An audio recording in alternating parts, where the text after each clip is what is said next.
Liberalismo y nacionalismo, dos conceptos fundamentales para comprender las revoluciones americana y francesa acaecidas a finales del siglo XVIII y que se extendieron a lo largo de todo el continente europeo, en las décadas de 1820, 1830 y 1848.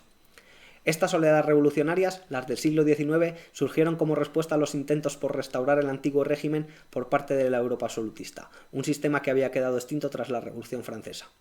Las ideas nacionalistas y liberales, hijas de la Ilustración, permitieron la erección de nuevas naciones como Grecia tras su independencia del Imperio Otomano, o de Italia y Alemania tras sus procesos de unificación.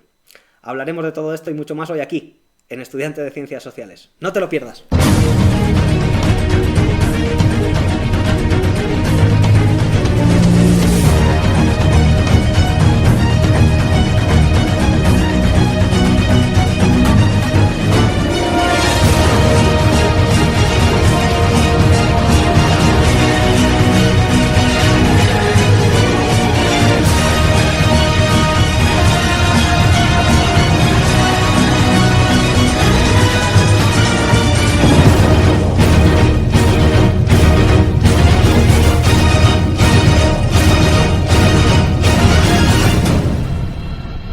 Muy buenas humanistas, bienvenidos a mi canal de YouTube. Soy David Palacios, profesor opositor de Geografía, Historia e Historia del Arte, y hoy comenzamos con una nueva clase para el curso Historia cuarto de la ESO, que hemos titulado Revoluciones liberales y nacionalismos. Si recordáis, la lección anterior, la crisis del antiguo régimen, vimos en qué consistía este sistema político, económico y social que se encontraba vigente en la Europa del siglo XVIII, para lo cual analizamos su economía y su sociedad. Vimos también la corriente intelectual de la Ilustración que cuestionó este sistema y trató de reformarlo. Para comprenderlo hablábamos de sus principales intelectuales como Rousseau, Voltaire y Montesquieu. Decíamos que los monarcas absolutos, un concepto, por cierto, algo ambiguo, viendo peligrar su poder, pusieron en marcha algunas reformas que no supusieron un cambio sustancial en las desigualdades del antiguo régimen y dieron lugar a un nuevo sistema político conocido como el despotismo ilustrado. Este sistema se resumía en una frase: todo para el pueblo pero sin el pueblo. Y bueno, en este sentido dimos también una breve mirada al despotismo ilustrado en España, con Carlos III como máximo exponente, pero no sin antes referirnos a la Guerra de la Sucesión Española, ya que, como vimos, cambió el rumbo político y la dinastía reinante. Finalmente, de entre las cuestiones más representativas que estudiamos en la anterior unidad, debemos destacar la Revolución Inglesa. Fue en la Cámara de los Comunes de Inglaterra donde por primera vez se hacían realidad las nuevas ideas ilustradas sobre soberanía nacional. Y dejábamos así preparado el terreno para dar paso a las revoluciones liberales. Bien, antes de comenzar la unidad, quiero explicar brevemente algunas cuestiones complejas que son fundamentales para comprender este tema. Y en primer lugar, ¿qué es eso de una revolución? Pues una revolución es cuando se produce un cambio brusco en una sociedad. Las revoluciones liberales lo que hicieron fue poner fin al estado absolutista del antiguo régimen para dar paso a un sistema liberal.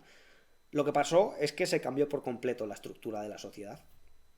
Bien, he dicho revoluciones liberales, estado liberal, pero ¿qué significa eso de liberal? Pues no significaba lo mismo en este momento que ahora en la actualidad. Hoy en día, cuando alguien dice que es liberal, solemos pensar que es una persona abierta de mente, sobre todo en el tema de las relaciones sexuales.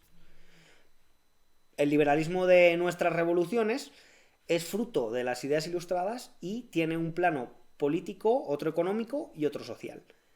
En el plano político consistía en instaurar la división de poderes, en el social establecer una serie de derechos humanos y en el económico liberalizar la propiedad. Esto es muy importante, la propiedad. Enseguida volvemos con la propiedad, pero para comprender el liberalismo económico debemos hablar un poco de su padre, que fue Adam Smith. Smith pensaba que el mercado debía regularse él solo, por la ley de la oferta y la demanda. La oferta es, a muy grandes rasgos, lo que se ofrece, valga la redundancia. Si hay muchas marcas de un producto, la oferta es mayor. Por lo tanto, la demanda, es decir, los potenciales clientes, tienen un mayor poder a la hora de elegir un producto, de forma que el precio disminuye. Si por el contrario la oferta de un producto es limitada y hay mucha demanda, hay mucha gente que lo quiere, el precio se incrementa. Y bueno, esto Adam Smith lo llamaba la mano invisible. Y con ello se estaba oponiendo al antiguo régimen y al control de la economía que se hacía a través de la organización gremial, característica del antiguo régimen. Pero Adam Smith pensaba que esto debía aplicarse a todos los aspectos de la economía, también en la mano de obra. De forma que, si había muchos trabajadores para una determinada oferta de empleo, los salarios debían disminuir. Pero bueno, volveremos a esto cuando hablemos del surgimiento del movimiento obrero en el tema 3 y también cuando hablemos de la Guerra Fría entre dos modelos económicos en el tema 9. Estas ideas son muy importantes a lo largo del curso.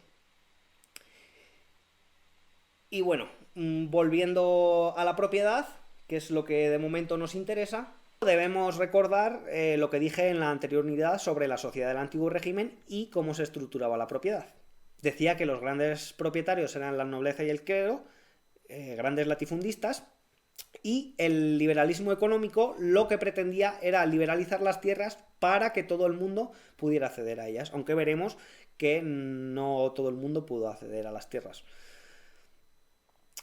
También he mencionado alguna vez revoluciones burguesas. Ya sabemos quién es la burguesía y sabemos también que en el antiguo régimen no tenía acceso al poder político.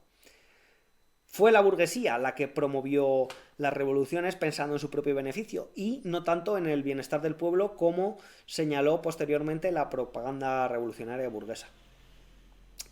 El pueblo estaba en una mala situación en la Francia del siglo XVIII, eso es evidente. Necesitaba un cambio y por supuesto que participó en la lucha, ojo, pero apenas obtuvo beneficios. Y un ejemplo de este interés por la liberación de la economía lo encontramos en la Revolución Americana. Ya lo veremos, pero la burguesía comercial de las 13 colonias lo que pretendía era liberarse del control comercial por parte del Imperio Británico. Y bueno, finalmente, para terminar con este preámbulo, que yo creo que os puede ayudar bastante a entender la unidad, debemos mencionar brevemente qué son los nacionalismos. Recordemos que este tema se titula Revoluciones liberales y nacionalismos. Pues bien, el nacionalismo es una doctrina que reclama la soberanía de un territorio, que cree que debe ser autónomo porque posee o cree poseer una lengua, un territorio, una historia o una religión comunes. Los nacionalistas piensan que estas características culturales legitiman la capacidad de autogobierno. Y fueron las ideas nacionalistas las que dieron lugar al surgimiento de las naciones en este periodo. Alemania e Italia, por ejemplo, no existían. Pero tampoco existían España, Francia o Inglaterra como naciones. Se trataba de imperios. Estas ideas son un poco complejas, incluso para los historiadores más profesionales, pero tenéis que saber qué es una nación. Y creo que para memorizar una definición de memoria, pues esta explicación os puede ayudar un poco. Bien, hasta la llegada de las ideas ilustradas y el liberalismo, nación significaba un pueblo, un grupo de personas procedentes de un territorio, ya está. En términos generales, ya está. Pero el concepto nación adquirió un sentido político con el nacionalismo, de forma que una nación pasó a ser el conjunto de un Estado y sus ciudadanos, que están asentados en un territorio y que poseen una lengua, una historia y una religión comunes, que por tanto comparten una cultura y que por ello ejercen el autogobierno. Pero hay que decir que esta cultura común, esta lengua, esta historia o esta religión que define a las naciones no surge de la nada ni brota del suelo. Aunque se compartan algunos de estos rasgos comunes, es muy probable que hayan sido impuestos o creados desde el nacionalismo para llevar a cabo este proceso de construcción de la nación. A ver si se entiende con este ejemplo. En Italia, por ejemplo, posteriormente a la unificación apenas se hablaba italiano. Una famosa frase de Massimo d'Argelio dice: hemos hecho a Italia, pero ahora debemos hacer a los italianos. Había que crear esa cultura en un espacio tan amplio, porque había muchas culturas pequeñas y particulares, pero no una cultura italiana. Es probable que en vuestro libro de texto veáis que la existencia de una identidad ancestral italiana hizo posible esa unificación. Pues bien, muchos historiadores no están de acuerdo con esa idea, que se presupone que una nación o las nacionalidades brotan del suelo y son cosas naturales. No son cosas naturales, son cosas creadas. Pero bueno, la verdad es que me estoy adelantando un poco y hablaremos más adelante de qué es el nacionalismo. Quiero que entendáis de momento que el nacionalismo reivindicaba la soberanía, la libertad de un pueblo a elegir su determinación, y eso fue precisamente lo que hicieron los ingleses de las 13 colonias en la Revolución Americana. La primera de esta unidad y que dio lugar al surgimiento de Estados Unidos como nación. Bien, como siempre os pongo el esquema inicial y que voy a pasarlo rápidamente. Son 6 puntos y como de costumbre no me han cabido todos. El primero es la Revolución Americana, como he dicho, y hablaremos sobre el surgimiento de los Estados Unidos y de la Guerra de la Independencia. El segundo bloque corresponde a la Revolución Francesa, un tema complejo que hemos dividido en dos partes. Por un lado, el comienzo de la Revolución, donde hablaremos de sus principales causas, y una segunda parte referente a la radicalización de la Revolución. En el tercero de los bloques hablaremos sobre la Europa napoleónica, que recibe su nombre debido al imperio que formó Napoleón Bonaparte como heredero de la Revolución. Ya en el cuarto bloque hablaremos de la Europa de la restauración del antiguo régimen y como respuesta a ella, en un quinto bloque hablaremos sobre las oleadas revolucionarias de 1820, 1830 y 1848. Finalmente, en el sexto de los bloques, nos acercaremos un poco más al concepto de nacionalismo para hablar de las unificaciones alemana e italiana. Bien, adentrándonos ya en la unidad, ¿qué fue eso de la Revolución Americana? Pues ya lo he dicho. Fue el acontecimiento que dio origen al nacimiento de los Estados Unidos. Vamos a ver en qué contexto se desarrolló. A comienzos del siglo XVII, los primeros colonos ingleses se instalaron en América del Norte. De forma que a mediados del siglo XVIII ya estaban conformadas las 13 colonias que llegarían a la independencia. Ahí las tenéis en el mapa. Y bueno, en morado tenemos las colonias del norte, que dedicaban su economía a la agricultura y al comercio, y en verde las colonias del sur. La principal actividad económica de las colonias del sur era el cultivo de tabaco realizado por esclavos negros. El origen del conflicto entre las colonias y la metrópoli radica en que el Reino Unido no tenía ningún interés por el desarrollo industrial de las colonias. Lo único que le interesaba eran las materias primas americanas. Además, Reino Unido se reservaba el monopolio comercial. Un monopolio significa cuando un mercado es controlado por una única empresa o administración. Pues bien, este monopolio dificultaba enormemente el comercio entre las 13 colonias y otras zonas de América.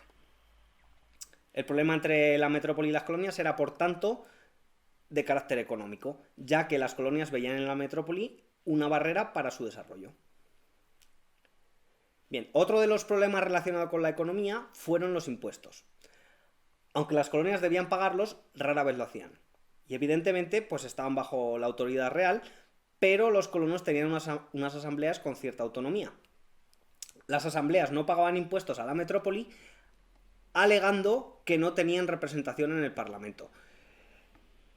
Recordemos que uno de los avances de la era de las revoluciones liberales y nacionalismos fue el derecho de representación individual, y no por estamento como se hacía en el antiguo régimen. Pues bien, como rara vez pagaban impuestos, entre los años 1764 y 1766, el rey Jorge III intentó establecer algunas leyes para regularlos. Como respuesta, las colonias hicieron un boicot a los productos británicos. Y la causa detonante del conflicto, ya sabéis, la gota que colmó el vaso, fueron los Tea Acts, que el Parlamento británico declaró en 1773. En ellos se otorgaba el monopolio de la venta del té a la Compañía de las Indias Orientales, a la Compañía Inglesa de las Indias Orientales. Como esta medida perjudicaba gravemente a los comerciantes americanos, estos respondieron atacando los barcos británicos cargados con té en el puerto de Boston. Y a este suceso se le conoce como el motín del té. Y es muy importante, importantísimo, porque dio comienzo a la Guerra de la Independencia de los Estados Unidos. Tras el motín del té, comenzaron a suceder algunos importantes cambios políticos. En 1776, Thomas Jefferson redactó la Declaración de Derechos de Virginia, en la que se enunciaban los principios de soberanía nacional, división de poderes y sufragio. Finalmente, el 4 de julio de 1776, los representantes de las 13 colonias firmaron en Filadelfia la Declaración de Independencia de los Estados Unidos. Para terminar, hablaremos un poco del conflicto en sí mismo, de la Guerra de la Independencia. Hay que decir que fue largo y que se desarrolló entre los años 1775 y 1783. Los colonos fueron apoyados por Francia y por España y, bueno, cuando hablemos de la Revolución Francesa veremos cómo esta cuestión agravó la crisis que estaba atravesando la monarquía francesa. Son destacables, ahí las tenéis escritas, las batallas de Saratoga y Yorktown, y finalmente el conflicto finalizó con la Paz de Versalles en 1783, donde el Reino Unido reconoció la independencia de los Estados Unidos. En el año 1787 se aprobó la Constitución de los Estados Unidos y en ella se reconocían principios como la soberanía nacional y la separación de poderes. Ya sabéis, ejecutivo, legislativo y judicial. En este caso, el poder legislativo era bicameral, la Cámara de los Representantes y el Senado, y eran elegidos por sufragio universal masculino, aunque solo por la población blanca, o sea, masculina y blanca. El poder judicial era ejercido, como sabéis, por jueces independientes y el poder ejecutivo por el presidente. En el año 1789, George Washington se convirtió en el primer presidente de Estados Unidos. Y bueno, os he puesto ahí una imagen de la Constitución de 1787, no sé si se aprecia con claridad, pero me interesa enseñaros cómo comienza. We, the people, es decir, nosotros, el pueblo. Esta idea es muy importante porque la voluntad del pueblo era, sin lugar a dudas, hija de la Ilustración y uno de los motores de las revoluciones liberales. Y bueno, hasta aquí la Revolución Americana. Espero que haya quedado todo claro y si no, ya sabéis que podéis preguntarme en los comentarios. Pasamos ahora a hablar de uno de los acontecimientos más trascendentales y más estudiados de la historia contemporánea, la Revolución Francesa. Pero antes de dar comienzo a este tema, tenemos que advertir de que la Revolución Francesa es un tema sobre el que se ha hecho mucho uso político de la historia. Cuando os decía en la introducción al curso que la historia muchas veces está plagada de mitos e interpretaciones subjetivas, no lo decía por decir, y esto es un claro ejemplo. Bien, a muy grandes rasgos, tradicionalmente son dos las visiones que se han dado de la Revolución Francesa, una de izquierdas y otra de derechas. No debería haber historiadores de izquierdas ni de derechas, pero bueno, esto es lo que tenemos. Las de izquierda y más predominantes eran las que hacían hincapié en la grandeza de la revolución como un acto necesario para subvertir la sociedad del antiguo régimen.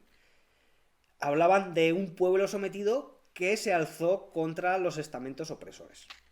Y algunas de estas ideas provienen de las historias de los propios revolucionarios, en el momento que se desarrollaban los hechos. Estos serían fuentes primarias, que no deben ser interpretadas literalmente, sino que un historiador bueno, que aspira a la objetividad, debe tener una mirada crítica sobre estas fuentes primarias. Bueno, posteriormente, algunos historiadores de derechas revisaron estas historias e hicieron un mayor hincapié en el terror de la revolución. O sea, los historiadores de izquierdas hacían hincapié en la idealización de la revolución, como digo, en ese factor del pueblo liberado, y los historiadores de derechas revisaron estas historias haciendo un mayor hincapié en el terror, en las persecuciones y en las ejecuciones masivas de la guillotina.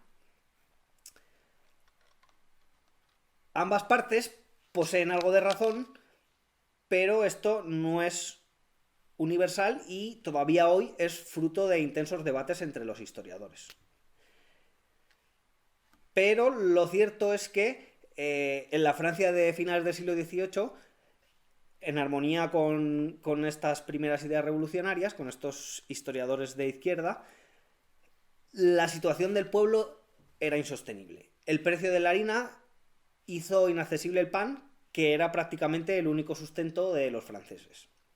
Además, quedó demostrado que los privilegiados no estaban dispuestos a ceder ni un milímetro de su privilegiada posición.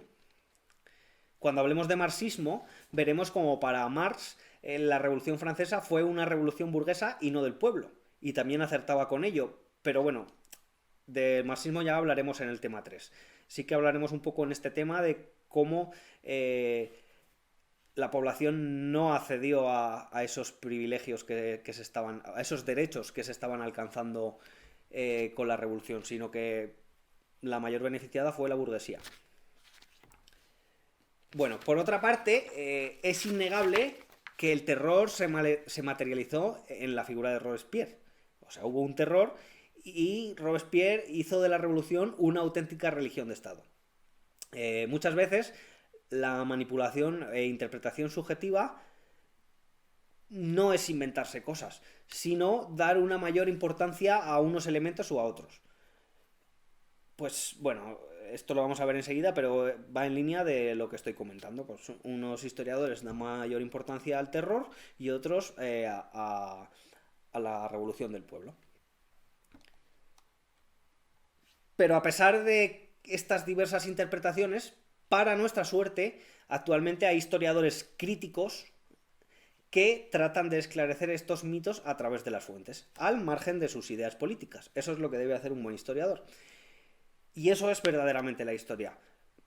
Porque no se trata tampoco de alcanzar un consenso entre unas ideas y otras para que todos estemos contentos, o entre las diferentes visiones de la historia, sino que se trata de ser lo más objetivos posibles en nuestra aproximación a la realidad pasada. Y eso es lo que vamos a tratar de hacer aquí. Transmitirlo de la forma más objetiva posible, aproximándonos a la realidad lo máximo que podamos. Bien, tras estas aclaraciones, y como decía al introducir el tema, vamos a ver la Revolución Francesa en dos partes. Comenzando con la primera de ellas, vamos a ver cuáles fueron las causas de la Revolución y debemos hablar en primer lugar del descontento social. Recordemos cómo se estructuraba la sociedad del antiguo régimen. Como he dicho en más de alguna ocasión, la burguesía enriquecida tenía restringido el acceso al poder político. Por otra parte, el campesinado apenas podía sobrevivir y estaba ahogado en impuestos. Esta situación se vio acentuada por la crisis económica que desde 1760 provocó el incremento de los precios. Junto a ello, debemos hablar de la grave crisis económica que atravesaba la Hacienda Real. Lo cierto es que el gasto de la corte del Palacio de Versalles era absolutamente desproporcionado. A ello se le sumó lo que decía hace un rato, la intervención en la Guerra de la Independencia de los Estados Unidos, ya que Inglaterra era enemiga de Francia. Entonces, pues la monarquía francesa apoyó a las 13 colonias. Y bueno, finalmente, entre las causas de la Revolución Francesa, no podemos olvidar las ideas ilustradas sobre libertad, igualdad y fraternidad. Liberté, égalité et fraternité en francés, que se convirtieron en un auténtico lema de la Revolución. Bien, dada la mala situación económica, en 1787 Luis XVI convocó una asamblea de notables donde pedía a los privilegiados que pagaran impuestos para hacer frente a la deuda. Estos se negaron y pidieron una convocatoria de los Estados Generales, ya que era la única asamblea donde se podían votar los nuevos tributos. Bueno, los Estados Generales se reunieron en 1789, concretamente en mayo, y cada estamento redactó su cuaderno de quejas, en las que plasmaron sus reivindicaciones. Como era costumbre, la nobleza y el clero querían votar por estamento, mientras que el tercer estado pedía el voto por ciudadano. Finalmente, los representantes del tercer estado se consideraron los únicos con legitimidad para representar a Francia. Recordemos las ideas de soberanía nacional, donde el poder residía en el pueblo, porque hasta la llegada de la Ilustración era Dios quien daba el poder al monarca. Bueno, el caso es que los representantes del tercer estado pasaron a llamarse Asamblea Nacional y se reunieron en la conocida como la Sala del Juego de la Pelota, y que no era otra cosa que un frontón. Y fue ahí donde la Asamblea Nacional pasó a llamarse Asamblea Constituyente. Antes de continuar, quiero contaros algo muy importante respecto al juramento del juego de la pelota. Y es que los conceptos de izquierda y derecha surgen en este momento y su origen se encuentra en el lugar en el que se sentaron las dos facciones que surgieron fruto de las revoluciones, una más conservadora que la otra. O sea que había una derecha y una izquierda en la revolución, al menos entre comillas. David, nos has mentido antes cuando decías que la defensa de la revolución era una cosa de izquierdas. Pues sí, os he mentido un poco para simplificar. Bueno, ya he anticipado que a muy grandes rasgos, pero sí que es verdad que la derecha también defendió las revoluciones liberales. Pensad que hoy en día muchos políticos de derechas se proclaman liberales. Y esto se debe, una vez más, a una manipulación del relato histórico con fines políticos. Este uso político de la historia del que tanto hablamos y que por desgracia siempre nos está acechando. Pues bueno, cuando veamos el liberalismo en España, en el famoso tema 4, veremos cómo la Constitución que se promulgó en Cádiz era de carácter muy moderado. Y veremos también que los moderados a menudo hicieron uso de las ideas liberales para alcanzar sus objetivos, sobre todo en lo referente a la voluntad del pueblo. Pero esta cuestión está también sometida a debate. Los que sí rechazaron en todo momento el liberalismo fueron los sectores realistas y ultracatólicos, que posteriormente en España se organizaron en torno al carlismo. Pero nuevamente me estoy anticipando. La cuestión es que nuestra historia, la que aparece en vuestros libros de texto, no está libre de uso político. Y muchas veces, aunque no debiera ser así, ya lo he dicho, se alcanzan consensos entre estas dos grandes vertientes ideológicas. Y en la historia de la Revolución Francesa, desde nuestra perspectiva, porque siempre hay que hablar de perspectivas y puntos de vista en la historia, se habla de un primer periodo necesario para acabar con el absolutismo y elaborar las primeras constituciones, y un segundo periodo donde la revolución se fue de las manos, hablando rápido y mal. La existencia de una constitución es vital para diferenciar a los liberales más conservadores de los sectores partidarios del antiguo régimen. En la película Matar a un rey, que puse en la anterior unidad y que, bueno, al final la tuve que quitar por cuestiones de derechos de autor, se aprecia muy bien esta idea. Una revolución necesaria para frenar los excesos del rey, para poner una constitución, pero un rey necesario para mantener el orden. Evidentemente los republicanos esta última idea no la contemplaban. Y bueno, luego por otra parte, el liberalismo de los políticos de hoy en día, actualmente, no es el mismo que el liberalismo económico de nuestras revoluciones liberales, aunque están directamente relacionados. De esto también hablaremos más adelante. Pero de momento podemos decir que el liberalismo originario de las revoluciones liberales era, por decirlo de alguna manera, socialmente más responsable que el liberalismo que podemos encontrar hoy en día. También veremos por qué. Y bueno, no podemos incidir más en estas ideas, que son muy complejas y no sé si habrán quedado claras, pero como siempre os invito a que me preguntéis.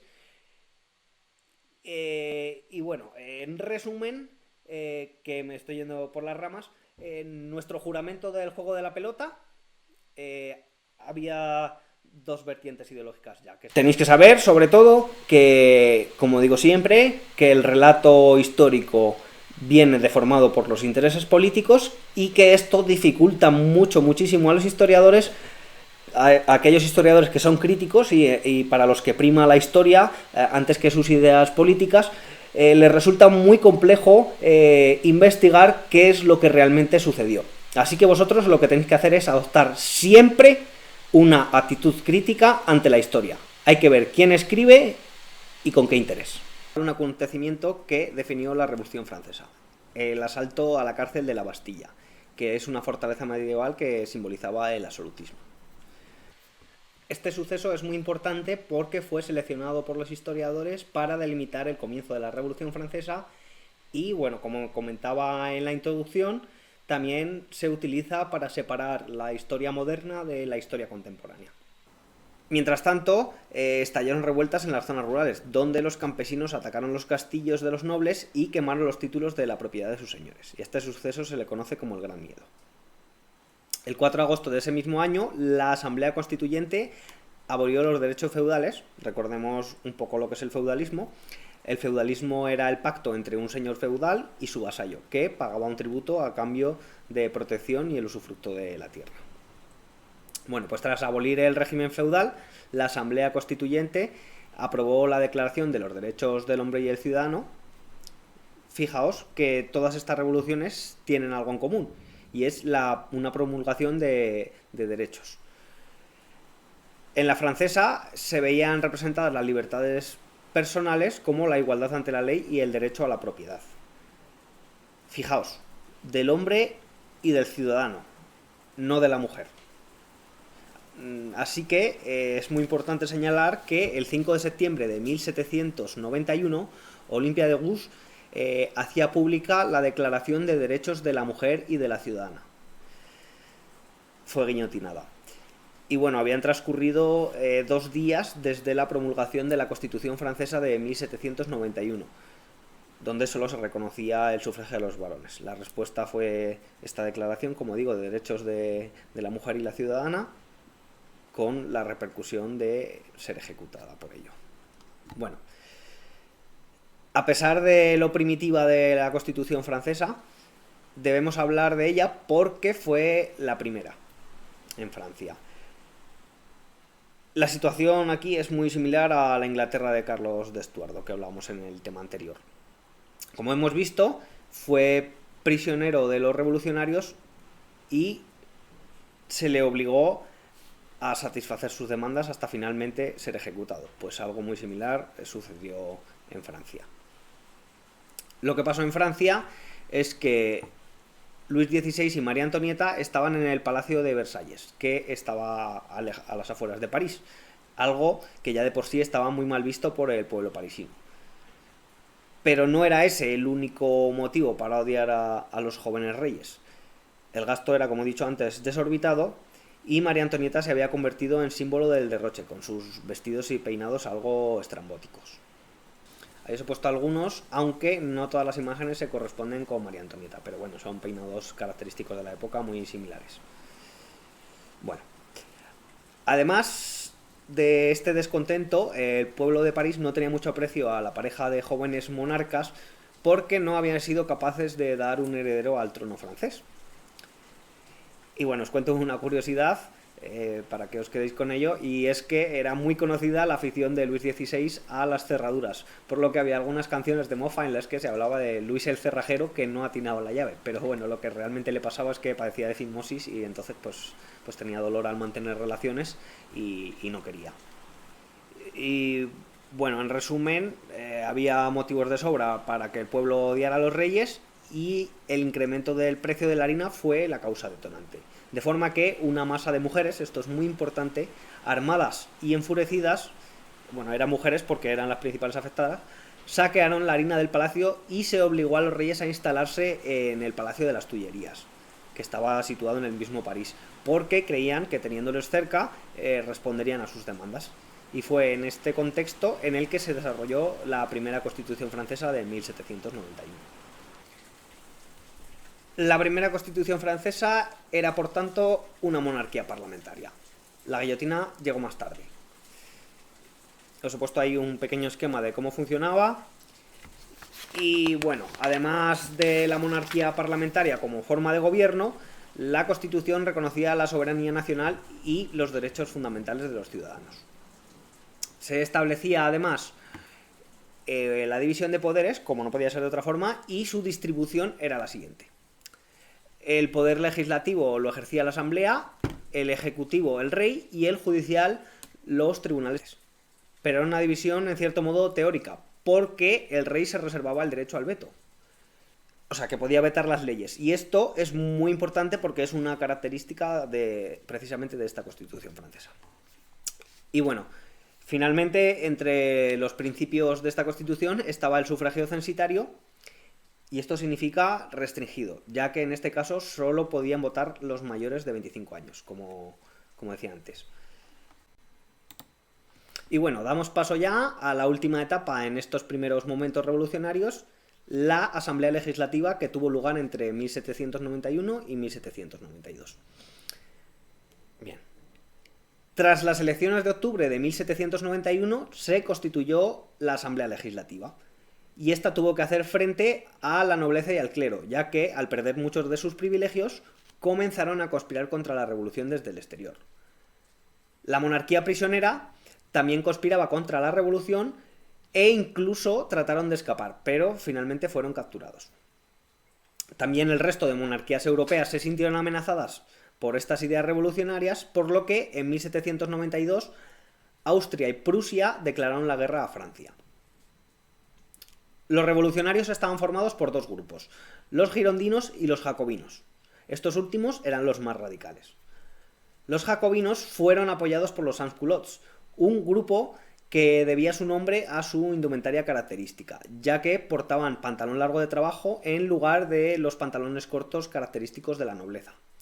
Los sans-culottes no eran los que peores condiciones de vida tenían, ya que muchos eran artistas o artesanos, pero al menos trabajaban con sus propias manos.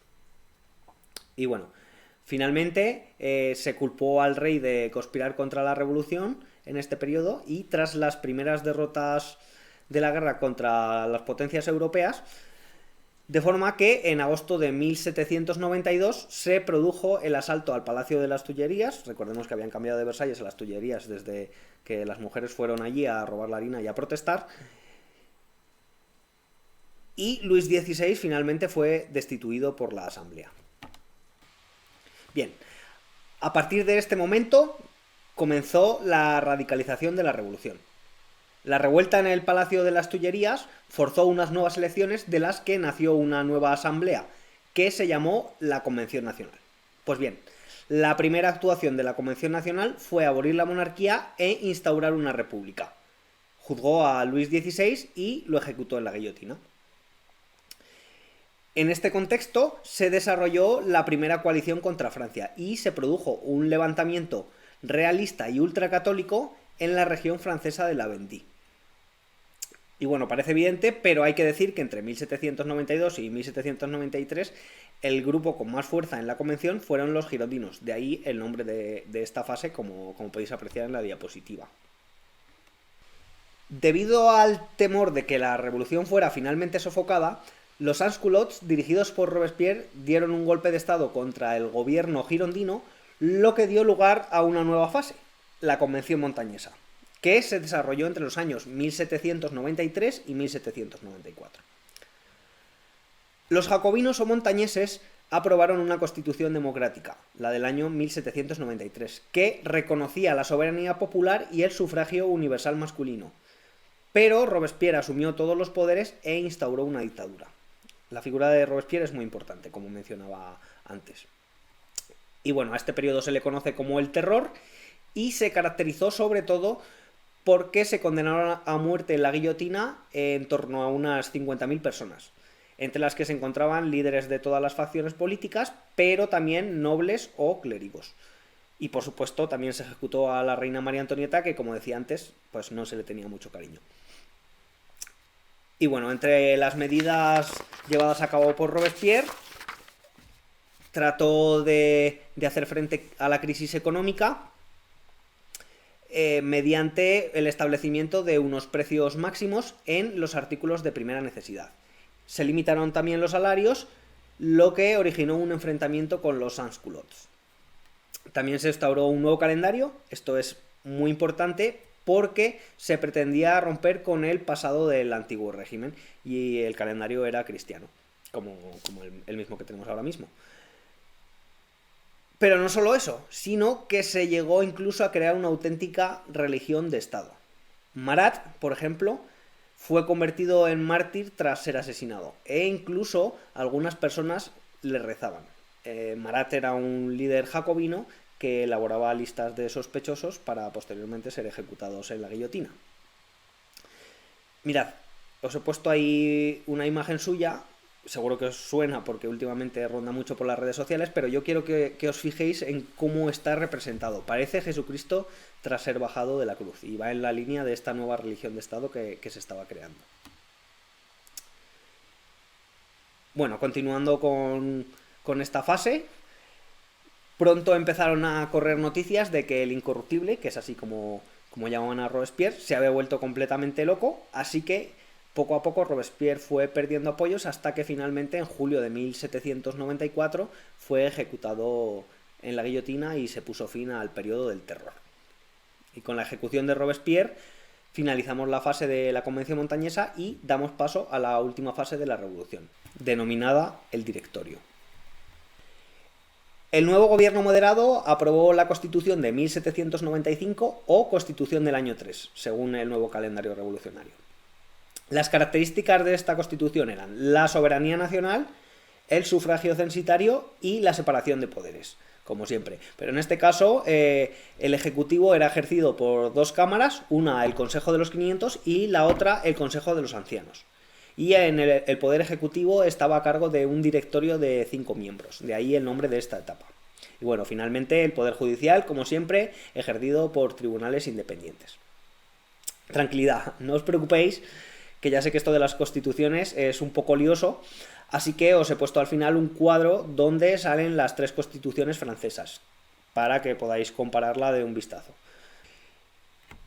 Y bueno, durante este periodo se produjeron nuevamente conspiraciones contra el gobierno y debemos destacar en este sentido la Conjura de los Iguales, liderada por Babeuf, donde se intentó derrocar al gobierno e imponer una sociedad igualitaria, pero finalmente fueron ejecutados. Se produjo también una revuelta de los sectores realistas que pretendían restaurar a los Borbones, pero fue sofocada por Napoleón Bonaparte, un militar que ya estaba ganando bastante prestigio en las guerras de la Francia revolucionaria. Y ejemplo de ello fue su éxito cuando fue enviado por el directorio a las campañas de Italia, donde acabó con la primera coalición contra Francia en el año 1796, aunque posteriormente se formó una segunda coalición que reanudó la guerra en el año 1799. Y bueno, finalmente Napoleón dio un golpe de estado en noviembre de 1799 y estableció el consulado, que era un sistema en el que el poder era ejercido a través de 3 cónsules: Napoleón, ducos y sieyes. Y bueno, con esto terminamos la Revolución Francesa. Hay que decir que los historiadores no se ponen de acuerdo tampoco en el momento exacto de su finalización, pero eso no es lo más importante, las fechas exactas, al menos si fuera yo el que tuviera que evaluar, porque al final son delimitaciones que se han hecho posteriormente por los historiadores, como he comentado en alguna ocasión. Y bueno, como os comentaba, ahí están los cuadros de las constituciones francesas. Y os he puesto también este pequeño mapa conceptual para que veáis la revolución de una forma más esquemática, que la verdad es que es un tema bastante complejo. Y bueno, ya sabéis, podéis descargarlos en mi página de Facebook, Estudiante de Ciencias Sociales, y si queréis el PowerPoint entero también me lo podéis pedir y os lo pasaré o lo subiré y ya veremos a ver. Y bueno, damos paso ya al bloque 3, titulado La Europa Napoleónica. Napoleón fue uno de los hombres más famosos de la historia. Era un gran militar e hizo de Francia un gran imperio. Aquí en España su figura no está demasiado bien vista porque es uno de los enemigos por excelencia de nuestro relato nacional. Recordad lo que decía antes cuando hablábamos de que las naciones son creaciones. Pero bueno, en cualquier caso, hablaremos de Napoleón en el contexto español y del relato de la nación española cuando hablemos de la guerra contra el francés, que será ya en el tema 4, que como he dicho en varias ocasiones se titula La España del siglo XIX. Ahora vamos a hablar de Napoleón en el contexto de Francia y de sus guerras contra Europa, aunque no vamos a hablar demasiado porque ya tenéis más que suficiente. Bien, como decía, la última etapa de la revolución fue el consulado. El consulado era un sistema dirigido por 3 cónsules, y en realidad se trataba de un régimen personalista en el que Napoleón acaparó todo el poder. Muestra de ello era la nueva Constitución del año 8, según el calendario revolucionario, en la que no existía la división de poderes. En el año 1799 fue nombrado primer cónsul y en el año 1802 Napoleón se proclamó cónsul vitalicio. Napoleón también se implicó en la modernización de Francia a través de la creación de un código civil y un Banco de Francia. Además, introdujo el sistema educativo de los liceos franceses. Y bueno, otra medida importante fue la regularización de las relaciones con la Iglesia a través de un concordato con la Santa Sede. Un concordato significa un acuerdo. Bien, dando paso ya al imperio, en el año 1804 Napoleón se proclamó emperador y se enfrentó a toda Europa, donde pretendía difundir las ideas de la revolución e implantar el Código Civil francés. Y evidentemente iba a hacerlo a través de la guerra. Debemos destacar en este sentido las batallas de Austerlitz y Jena, ahí las tenéis, donde cosechó importantes victorias contra austriacos y prusianos respectivamente. Y posteriormente fue derrotado en Trafalgar por Gran Bretaña. No podemos dejar de hablar del bloqueo continental que el imperio de Napoleón impuso a Gran Bretaña, y esta cuestión es muy importante porque Portugal no aceptó este bloqueo y Napoleón trató de invadirlo atravesando España. Al final las tropas francesas invadieron la península ibérica, dando lugar en 1808 a la conocida como Guerra de la Independencia. Pero como digo, esto lo vamos a ver en el tema 4. Bueno, tras intentar invadir el imperio ruso sin éxito en el año 1812, en 1813 fue derrotado en la batalla de Leipzig, ahí la tenéis también cómo se escribe, por una coalición entre Reino Unido, Prusia, Rusia y Austria. Y bueno, tras ser acorralado en París, fue deportado a la isla de Elba, y es muy curioso porque allí ejerció como emperador y administró esta isla, que era pequeñísima. Mirad, os he puesto ahí una imagen, está enfrente de Italia, pero bueno, al poco volvió a París, retomó el poder, recibiendo el apoyo de sus soldados, y fue derrotado definitivamente en el año 1815, en la batalla de Waterloo, y fue deportado a la isla de Santa Elena, que en este lugar ya no gozaba de las buenas condiciones que tenía en la isla de Elba, y permaneció ahí en Santa Elena hasta su muerte. Para terminar, quiero que apreciéis este mapa de la Europa napoleónica, donde se observa el Imperio francés. En verde oscuro podéis ver las posesiones francesas y en verde claro los estados satélites, como por ejemplo la monarquía hispánica, en la que Napoleón puso al frente a su hermano José I Bonaparte, una cuestión que también trataremos en el tema 4. Y bueno, hasta aquí la Europa napoleónica. Ahora nos toca hablar de la restauración y la vuelta del antiguo régimen, que, como señalé en la introducción al curso, no debemos confundir con la restauración borbónica, que fue más tarde. Bueno, la restauración era, como digo, una alianza de potencias para volver al antiguo régimen, y poseía una serie de características o principios. En primer lugar, hay que hablar del legitimismo monárquico. Por si alguien no lo sabe, el legitimismo viene de legitimidad. Algo legítimo es algo justo y razonable, aceptado por la mayoría o que aparece en la ley. El legitimismo monárquico significa que en este momento se consideraba que solo era posible la paz mediante un monarca al frente de los estados. Y bueno, otra característica de la restauración fue la responsabilidad internacional, en la que las potencias europeas se comprometían a intervenir si una monarquía legítima o considerada legítima estaba amenazada. Aunque no es independiente a las anteriores, la tercera de las características que hay que saber de la restauración es el establecimiento de un sistema de congresos en el que se reunían las principales potencias para tratar de resolver problemas internacionales. Y es aquí donde entra el Congreso de Viena de entre 1814 y 1815.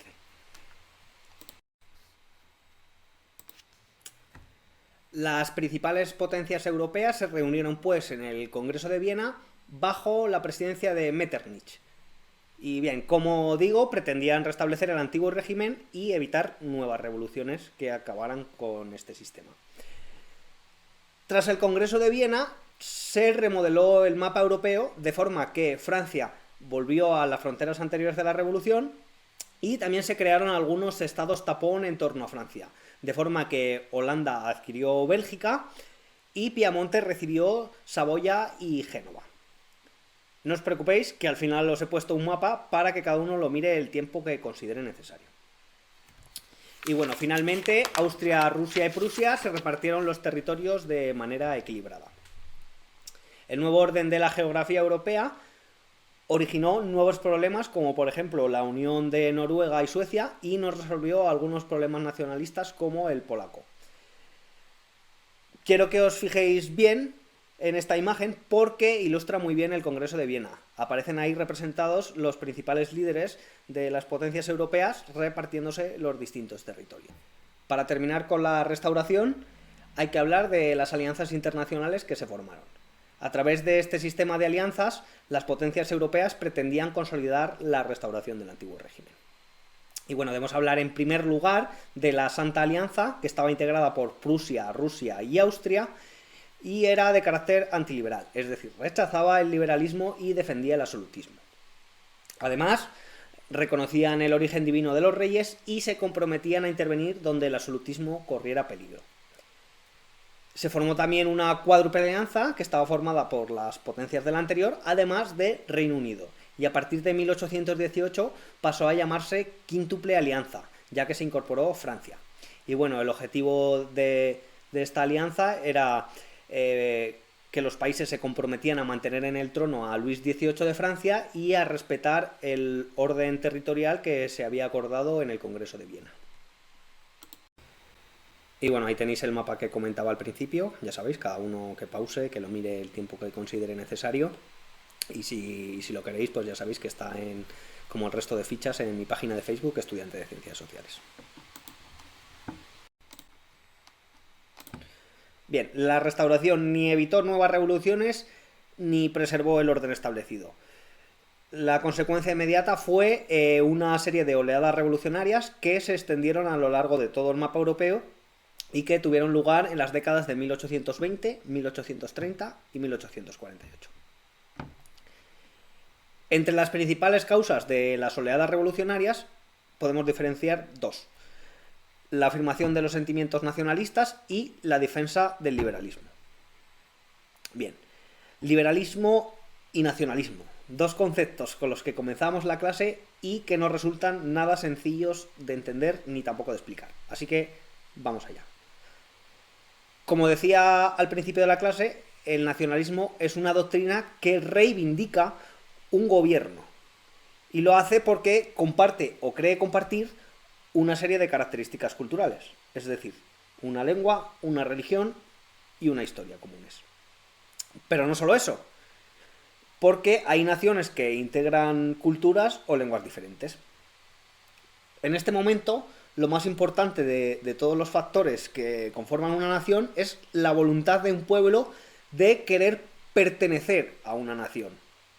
Y el nuevo orden europeo establecido en el Congreso de Viena ni respetaba las particularidades culturales ni tampoco respetaba la voluntad de los pueblos.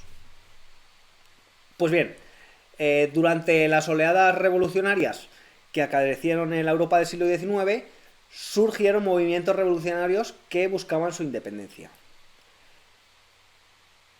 En cuanto a la segunda de las características, la defensa del liberalismo, pues también hemos hablado un poco de lo que es el liberalismo y en qué consistía el Estado liberal. El liberalismo es una doctrina política heredera del pensamiento ilustrado. Rechazaba el absolutismo y reivindicaba una serie de derechos y de libertades que hemos estado viendo. La división de poderes, la Constitución, la soberanía nacional o el sufragio. Y bien, una vez contextualizado, esto es fundamental, la contextualización también, siempre hay que contextualizar, aprovecho para decirlo, así que vamos a ver qué sucedió. En la primera oleada revolucionaria debemos destacar sobre todo dos escenarios: España y Grecia. En España, el coronel Riego dio un golpe de estado contra la monarquía absoluta de Fernando VII, obligando al rey a gobernar respetando la Constitución gaditana de 1812, y que veremos también con detalle en el tema 4. aunque la Santa Alianza invadió España y restauró el absolutismo. En 1821 los griegos se sublevaron contra el Imperio Otomano y en 1829 consiguieron su independencia. Bueno, la segunda oleada revolucionaria, que es la de los años 30, comenzó en Francia y el rey Carlos X, que había tratado de gobernar de manera absoluta, fue derrocado y le sucedió Felipe de Orleans, que instauró una monarquía de tipo liberal. También en Bruselas se produjo un levantamiento contra el rey de los Países Bajos, de forma que Bélgica se independizó en 1931. Recordemos que había sido adquirida por Holanda en el Congreso de Viena. Y bueno, también en el año 1831 se produjo una revolución en Polonia, en este caso para independizarse del Imperio ruso, pero fracasó y además fue duramente reprimida. Y bueno, finalmente también se produjeron revueltas en algunos estados de la península itálica, como en Parma, Módena y los estados pontificios, pero también fracasaron. Luego veremos un poco más de cerca estos territorios en la unificación italiana. Para terminar, hablamos de las revoluciones de 1848, que además de basarse, como las anteriores, en los principios liberales y nacionalistas, cobraron gran importancia las demandas de las clases populares y la reivindicación del sufragio universal, que siempre era masculino. El conflicto se inició nuevamente en Francia contra la monarquía de Luis Felipe de Orleans, ya que cada vez se estaba volviendo más conservadora y corrupta. Recordemos que Felipe de Orleans había sustituido a Carlos X tras las revoluciones de 1830 para instaurar una monarquía de tipo liberal. Bueno, la cosa es que Luis Felipe de Orleans también fue derrocado y se instauró la Segunda República Francesa, donde se elaboró la Constitución de 1848, que tenía un carácter moderado. Se convocaron elecciones y fue elegido Luis Napoleón Bonaparte, que se convirtió en presidente de la República. Pero el gobierno de Napoleón III, así se denominó a Luis Napoleón, poco a poco fue volviéndose cada vez más autoritario hasta que finalmente dio un golpe de estado y proclamó el Segundo Imperio en el año 1852. Nuevamente, la situación de Francia se extendió al resto de ciudades europeas que exigieron constituciones y el respeto a las libertades individuales. Pero lo cierto es que la mayor parte de estas revoluciones fracasaron, ya que las constituciones que se obtuvieron fueron abolidas. Pero bueno, con todo hay que decir que supusieron un nuevo paso hacia adelante y un avance del liberalismo. Para terminar con la unidad, vamos a ver los nacionalismos a través de las unificaciones de Italia y Alemania. Como decía al comenzar la clase, estos países no existían, sino que estaban repartidos entre otros imperios. Decía también que el nacionalismo es una doctrina que reivindica el derecho de autogobierno por tener o creer tener unas características culturales comunes. Pues bien, hay que decir también que existen dos tipos de nacionalismos, los disgregadores y los unificadores. Los nacionalismos disgregadores reclaman la independencia de nacionalidades diferentes dentro de grandes imperios o de otras naciones. El proceso de independencia de los Estados Unidos, por ejemplo, fue un proceso de nacionalismo disgregador del Imperio Británico, como también lo fue Grecia del Imperio Otomano. ¿Se os ocurre algún otro ejemplo de nacionalismo hoy en día? Bueno, actualmente al menos hay dos nacionalismos disgregadores en España, por un lado el catalán y por el otro el vasco, y su intención es el autogobierno por compartir o creer compartir unas características culturales comunes. Pero además de los nacionalismos disgregadores, existieron nacionalismos unificadores que pretendían la integración de poblaciones divididas, y este fue el caso de Italia y Alemania. Comenzando por la unificación italiana, como podéis ver en el mapa, en el siglo XIX en la península itálica había diversos estados. Como veis, el reino de Piamonte-Cerdeña, el reino lombardo-véneto, que estaba en manos del Imperio Austriaco, las regiones de Parma, Módena y Toscana, los estados pontificios y el reino de las dos Sicilias.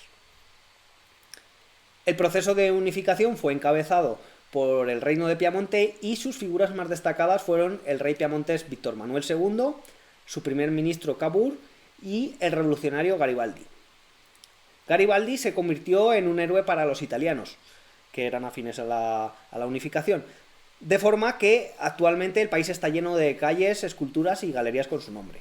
Recordad lo que decía antes de Napoleón, que era un villano en el relato nacionalista español.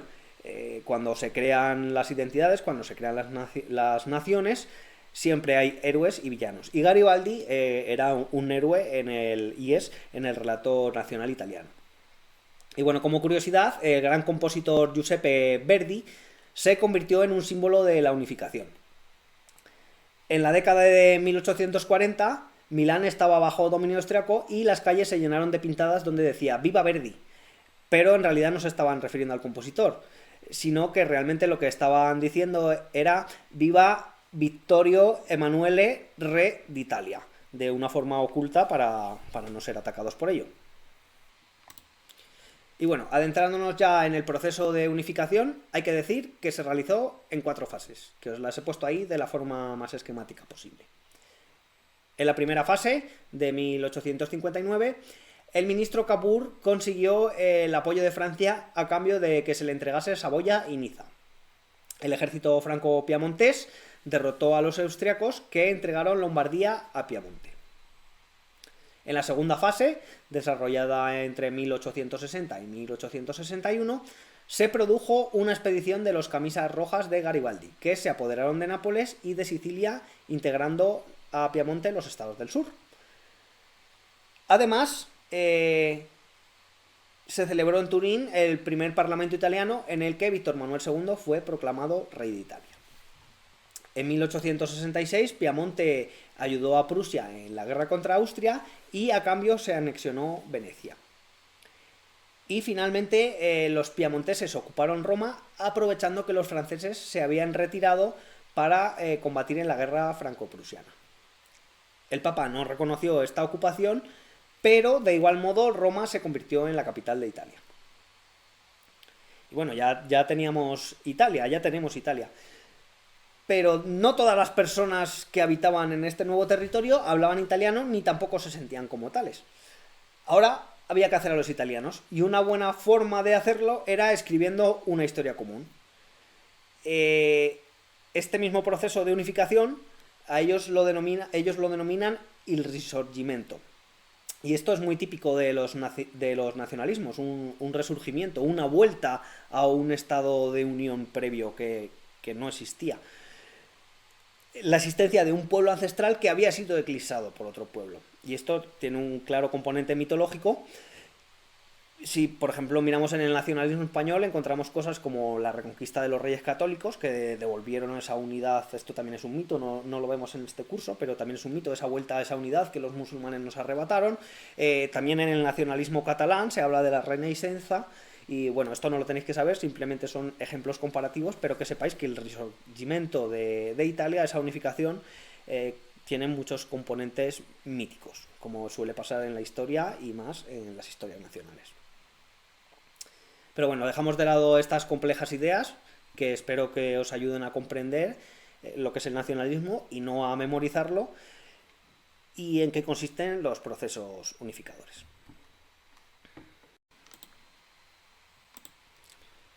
Unificación alemana. En 1815, el territorio de lo que ahora es Alemania estaba dividido en 39 estados. Durante el Congreso de Viena ya se habían agrupado en la Confederación Germánica, que estaba presidida por Austria. Bueno, pues como en el caso de Italia, el estado más poderoso lideró el proceso de unificación, que en este caso fue Prusia, que en el año 1834 creó la Unión Aduanera, en la que no participaba Austria. Tras las revoluciones de 1848, en el contexto de las oleadas revolucionarias que mencionaba antes, un parlamento reunido en Frankfurt pretendía entregar la corona de la Alemania unificada al rey de Prusia, pero este la rechazó. Y fue a partir de 1862 cuando Guillermo I, rey de Prusia, y su primer ministro Bismarck aceleraron el proceso de unificación a través de la vía militar. Con Bismarck sucede lo mismo que con Garibaldi en Italia. Es un héroe nacional y, bueno, los héroes, como he dicho, son fundamentales en los nacionalismos. El nacionalismo español también tiene muchos héroes y veremos algunos ejemplos.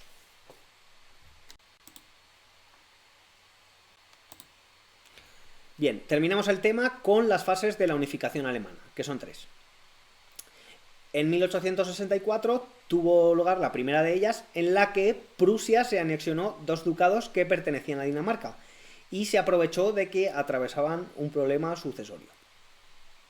Entre los años 1866 y 1869 se desarrolló una segunda fase en la que se enfrentaron los 2 grandes estados alemanes, por un lado Prusia y por el otro Austria. Aprovechando que Austria estaba en la guerra contra los estados italianos en su unificación, Prusia invadió el ducado austriaco de Holstein y tras la batalla de Sádova, ahí lo tenéis, se creó la Confederación de la Alemania del Norte. La tercera de las fases se desarrolló entre 1870 y 1871 y estaba marcada por la guerra contra Francia, ya que Francia se oponía a la unificación de Alemania por el peligro que esto suponía para su hegemonía. Napoleón III fue derrotado en la batalla de Sedan y esto tuvo como consecuencia la entrega de las regiones de Alsacia y Lorena a Alemania. Esto es bastante importante. Y bueno, en 1871 ya se había producido la unificación y se proclamó el Segundo Imperio Alemán o Segundo Reich con Guillermo I como emperador. Las políticas de Bismarck favorecieron el crecimiento económico, convirtiéndose en una de las principales potencias europeas hasta la Primera Guerra Mundial.